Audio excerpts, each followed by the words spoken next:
Hello friends, Koolio here, and welcome back to the channel. Today guys, I'm going to be giving you sort of a second impressions, or more like a full review for EXOS Heroes, and why I think it's worth playing. Now before we get too much into the video, I want to let you guys know for full disclosure that this video is sponsored by EXOS Heroes, and so if you're interested in checking the game out, then make sure to head on down to the description down below and download the game today. So thank you so much to EXOS Heroes for sponsoring this video, as well as there is a special coupon code that you guys can use to get free in-game currency, which I'll have here on the video, as well as there are instructions in the description on how to claim it. So again, thank you so much to EXOS Heroes for sponsoring this video, because honestly, I've been actually playing the game since its official launch about a week ago. I've been having a lot of fun with it. I've been wanting to make more videos on the game, so I'm very, very excited to be able to team up with EXOS Heroes to do this video. Now, even though this is a sponsored video, I do want to let you guys know that all of the opinions you're going to hear are solely my own opinions on why I think this game is worth playing. And the first thing I want to mention, and I think is probably the most striking detail about this game, is obviously the art style. I'm a big fan of all the characters, the art style, and the graphics that this game have. The music is great, the story's a lot of fun, but I think my most favorite thing about this game, and one of the biggest reasons why I've been enjoying it so much, is the character design, specifically within their personality, as well as how they kind of interact back and forth between each other throughout the story. It's a lot of fun. I've been really enjoying the story so far, and all the different characters I think are fantastic. Now let's go ahead and actually head on into the world itself, because there is another part of this game that I want to talk about when it comes to like the graphic style that I think is really, really unique, but it's this kind of overworld map that you see right here. I think this is really unique, and it makes the game kind of stand out. Now, there's actually a lot of functionality behind this kind of overworld map, besides the fact that you can kind of go around and explore. But there's a lot of like hidden things that you can do too. For example, you may come across like forests that your characters can explore, and as you kind of move your characters around, you'll be able to find hidden treasure. There's this little guy right here. If I can actually catch up to him, I'll be able to fight him, and he will give me some special, like, you know, prizes and gifts and stuff. The gold grave robber, which I think will be a really good option for us to actually jump in and show you guys some of the combat that this game has. Now, if I'm able to beat this guy, he will give me some sweet, sweet prizes. The greedy grave robber. I'm gonna go ahead and turn on ×2 speed and auto and let my characters kind of take this guy down really quick, because most of the game you're gonna be doing is probably ×2 speed and auto. However, when it does come to the overall combat and gameplay that this game has to offer, specifically when you're going through the main storyline, you do need to worry about your team compositions and which characters you're taking in, which elemental types they have, which specific character are they related to the story that you're currently progressing through, because there's a lot of really, like a lot of in-game premium currency you can get in this game. However, you do need to have the right skill sets, or you need to make sure you have the right team when you go into certain stages, or you can end up wasting a lot of time and have to kind of backtrack to do that, which I will show you guys in just a second, because I've seen a lot of comments of people asking like how to backtrack and complete previous story missions if you haven't 3-starred it, and I will show you that now, but I do have an upcoming beginner's tips and tricks video for the game to kind of explain how to do a lot of other stuff that this game has to offer. So there we go. We just defeated a little guy, and we're going to get some sweet little prizes. Now this is going to lead me into my second thing on why I think this game is worth playing. And that is a really, really good example of that. But there's a lot of little side activities and side gameplay, daily challenges, daily quests, explorations. There's a lot of hidden things off on the side that you're able to do in this game, rather than just kind of mindlessly grinding through the story itself. And in fact, the story I think has a really good story behind it, really great characters, that I've actually kind of been taking my time going through the story itself to kind of learn more about all the characters and stuff, rather than just trying to, you know, grind my way through it, which I think is a really important key when it comes to this game. But if you don't want to just simply grind through the story, there's a lot of other stuff that you can do as well in this game. Look at that. I've completed my 5-minute dailies for today's game. So I was talking about how you can actually kind of backtrack. Now, if you go and click on the quest menu up here on the top left, where there's kind of like a little chat icon, like a little bubble icon, you're able to go into all the chapters that you've completed previously and see which ones that you are missing stars in, and you can actually see what the mission success is. So I need to get no breaks on this one. I need to clear it in 30 times, or clear it in 30 turns. Once I've completed that, I'll be able to get the 3 stars on that. So that's actually something that I've personally been doing right now, is kind of going back and trying to complete all of these previous story missions so I can get the 3 stars, so I can unlock more premium currency. Because again, I am going to be having a video come out in the future guide videos, but also a really massive summoning video that I'm going to do. Now, even though the premium currency in this game does feel like it kind of comes a little bit slowly, it's not the only way that you can summon characters. There's other ways that you can summon characters in this game, which I think is really good, specifically if you need to kind of go through and upgrade the characters that you already own. So we're going to go ahead and jump into this mission right here. We need to break enemies 3 times. You can see the break up here at the top. I need a machine character, a light-based character, and a fire character. And I've got everyone except for a light-based character. So we're going to go to my team real quick, and we are going to swap out a character. Let's do that for right now. All I just need her to be able to go through and limit break on this stage. So let's go ahead and retry it. Yes, let's take it on. Load it up. Now, one of the other aspects of this game that I think is really cool is not only do you have like your basic kind of story stuff where like 2D versions of the characters will kind of pop up, but you've also got like full like 3D animated versions where the characters kind of walk around, interacting with each other, and kind of going through their story. I really appreciate that. It adds kind of a level of polish to the game, kind of a level of quality on top of it too. Okay, so these guys on the left and right, I'm pretty sure are going to be light-based elements. I'm just going to attack the person in the center. I need to attack them twice in order to break them. If I attack the one on the side, yes, I ended up breaking them. It was a mystery, but now that I figured out how to break them, it unlocks that mystery, and so now I know which characters I can attack with my light-based character to break them. Now, in my previous video, my first impressions video, I had Anastasia, and a lot of people were like, Koolio, you should have showed off her ultimate ability. Now, this is another thing I think adds kind of a level of quality to this game, is the animations for these characters, specifically their ultimate abilities, I think look really, really great. We've already broke the character on the right, so we're gonna go ahead and take them out. But I love Anastasia's animation. She's all like, you know, she's cute and pretty and stuff, and then she like goes like, oh yeah, I'm gonna take you all down. And instant death. Menacing charge from the other side. So even though like the combat in this game is gonna look really similar to other gacha games that you've played, the break system, the challenge missions, as well as the way that characters kind of grow their mana, like some characters need to attack to gain mana, some characters need to be attacked, kind of add a level of strategy on top of it for you to complete the challenges, to get the most out of it without having to spend time and resources kind of going back and completing those previous missions.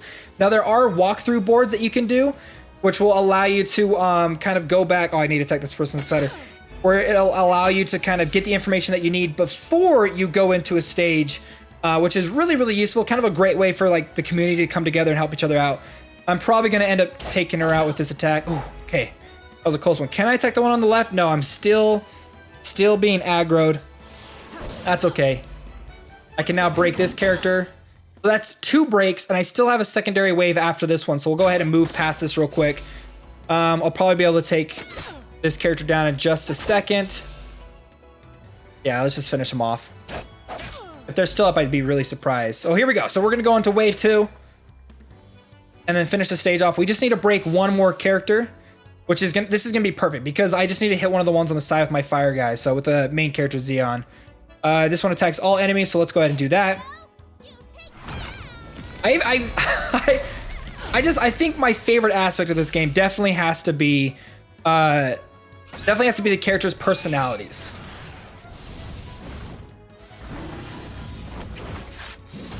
And boom, attacks everyone, it'll break them, and I've completed the mission. So if I wanted to, I can go ahead and turn on times 2 speed, turn on auto, and I'll be able to just go through this really, really quickly and finish off this stage. And then we'll go ahead and talk about like the character progression in this game, as well as talk about like that summoning that I was saying earlier before, where you don't need premium currency to do the summons in this video. I mean, you can't, like you do need premium currency to do summons, but that's not the only way that you can summon in this video. So let's go ahead and head on back to my airship. My characters will all load up, and I'll show you guys some of the different characters I currently have in the game. Now, I've been saving my premium currency for like a really big summon coming very soon, so keep an eye out for that in the future. Let's go ahead and head on over to my manage heroes. Now, when it comes to upgrading your heroes, the higher level they are, they'll unlock equipment slots. You can auto-equip onto them, and then you can go through, you can reforge those items, which will increase the max level for those items and continually progress from there. When it comes to leveling up your characters, you get experience scrolls, which you can then use to go through and level up these characters. However, this is kind of another little tip that I want to share with you guys. Like me, most of you guys will probably get some characters like as high level as possible, as quickly as possible, and try to push yourself through the story. For me, because I'm kind of taking my time now, I don't want to do that because there are a lot of characters you're going to need on certain stages that you're not going to want to be at level 1. Yes, there are daily missions you can do to get experience scrolls and stuff like that, which you can then use to upgrade the levels for those characters, but you're going to end up finding out that like you're going to need those resources to upgrade these characters. Now, when it comes to enhancing the characters, depending on the rarity of the character, it's more difficult to enhance them. However, you do need these special little spirit characters. You can use other characters if you want to, but there are special spirits that are specifically designed to upgrade your character. Now, the thing is when you're going through and you're doing this, say this one takes 25%, it has a 25% chance upgrader, and then add these other ones, which adds another 33% on top of that. It doesn't combine them together. Each of them will kind of go through and kind of do their own statistics to find out if they enhance them. Like I said, the higher rarity a character is, the harder it is to actually upgrade them. So for example, let's go ahead and upgrade. We'll go ahead and upgrade Kaya here. And this one will be 100% chance. So we'll go ahead and spend my in-game gold. I have a 100% chance of actually upgrading her. And voila. So she's now at a +1, increases her attack and her defense. So the higher up you get, the better their stats get. Now, in order to go through and do what's known as blessing the character, you need to have them at the max level, and you need to have them at the max enhancement in order to do that. So do keep that in mind, but the blessings is more of sort of like the high end game stuff that you're going to want to do in order to like continue to push your character beyond their limits. The other thing that you can do is transcend. This is where you're going to need duplicates for characters or spirits to go through and upgrade them, basically pushing out their max level. So again, there are spirits that you can get in this game. You don't need specifically just the duplicate hero, but you do need duplicates in order to upgrade them if you don't have spirits. Now let's actually talk about the summoning in this game, because summoning is really, really important. You can go through and do your basic recruit summons if you want to and try to summon characters this way. They do have the new Ignite version of Anastasia, which I really, really want to summon on, but again, I'm saving my currencies for an ultimate summon video, which hopefully this banner will still be available. We'll go ahead and do my free recruit right now and just maybe cross our fingers and get something really, really cool. We got a 2-star character. That's totally fine. Now, if you don't want to go through and spend your currency on recruiting, there is another way you can get specific characters through the door of creation. And this is kind of a way to kind of alleviate the fact that you may not have premium currency in the game. Now, what you can do with the door to creation is use certain materials that you get through the game by either disassembling other characters, completing quests and stuff like that, and rewards that you get from it to go through these craft books. Now, you can either use those items to craft experience scrolls or items that you can use to upgrade your weapons, or you can use them to summon very specific characters from very specific regions. There's the Dimension Summon, the Exodium Summon, the Pure Recruit, which you do need to disassemble characters that you don't want. Right now I have around 42, and that was after like only a couple of characters I disassembled. I could probably go through and get rid of all the other characters I don't want to do right now and probably get a couple of ways to re-recruit a 6-star hero. So that's another one I really liked. And then there are region-specific heroes that you can summon for. This is another thing that you're going to want to pay attention to the character of this game, and I think that's kind of the overall theme that I have for this video.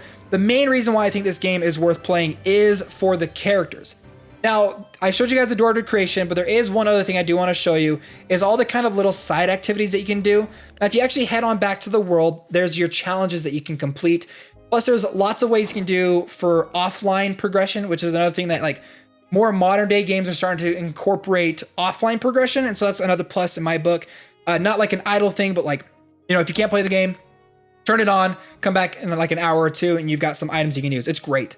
The other thing is the challenges. There's a lot of challenges that you can complete in here, but there is one specifically I want to talk to you guys about, because a lot of the other ones are very, very similar. Things you can get experience, things you can get for enhancing your characters, equipment, gold, very, very similar stuff you see in other games. But I want to talk about the hero battle, because the hero battle I think is a really, really cool aspect of this game where you can collect specific characters. There are special characters that remain for a certain amount of time, so I still have 6 days left to be able to obtain Nika here.